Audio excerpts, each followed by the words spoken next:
trong đăng đấy ta miên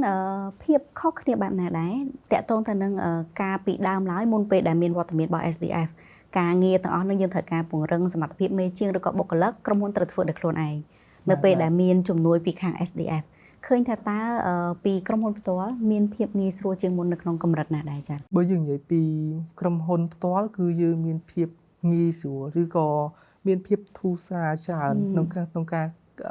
chùm này vì bộ môn đại dương từตัวบ้านมูลที่ opportunity SDF คือក្រុមហ៊ុនជាអ្នករ៉ាប់រងផ្ទាល់ 100% ទៅលើការបង់ថ្លៃសាលាទៅលើ allowance ផ្សេងៗទៅដល់សិក្ខាកាមរបស់យើងជាងណាតែបន្ទាប់ពីយើងទទួលបានមូលនិធិអវត្តជំនាញគឺយើងកាត់បន្ថយការចំណាយហ្នឹងរហូតដល់ប្រហែលជា 50% ឯណោះ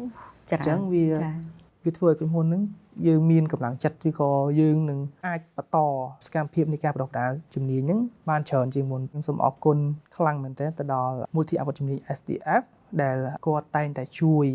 គ្រប់គ្រងទៅដល់ក្រុមហ៊ុនរោងចក្រសហគ្រាសដែលមានបំណងក្នុងការបដិបត្តិបុគ្គលិកឬក៏ដៃគូអាជីវកម្មហោហែកន្លងមកហើយសម្រាប់ខ្ញុំសារចុងក្រោយខ្ញុំមានតែលើកទឹកចិត្តឬក៏ណែនាំទៅដល់ក្រុមហ៊ុនរោងចក្រសហគ្រាសឬក៏អាជីវកម្មផ្សេងៗដែលមានគោលបំណងក្នុងការបដិបត្តិបុគ្គលិកឬក៏ដៃគូអាជីវកម្មឲ្យគាត់មានជំនាញច្បាស់លាស់ជាងមុនហ្នឹងគាត់អាចដាក់ពាក្យស្នើសុំជំនួយពីមូលនិធិអវត្តជំនាញពី SDF បានដោយសារតែបច្ចុប្បន្នហ្នឹងគឺរដ្ឋាភិបាលមានការមានគម្រោងការពង្រីកចំណេះជំនាញទៅដល់ប្រជាជនរបស់យើងទូលំទូលាយមែនទែនអញ្ចឹងយើងមានឱកាសច្រើនណាស់ដែលយើងអាចស្នើសុំជំនួយនេះយកទៅអភិវឌ្ឍជំនាញរបស់បុគ្គលិកសិក្ខាកាមរបស់យើងបាន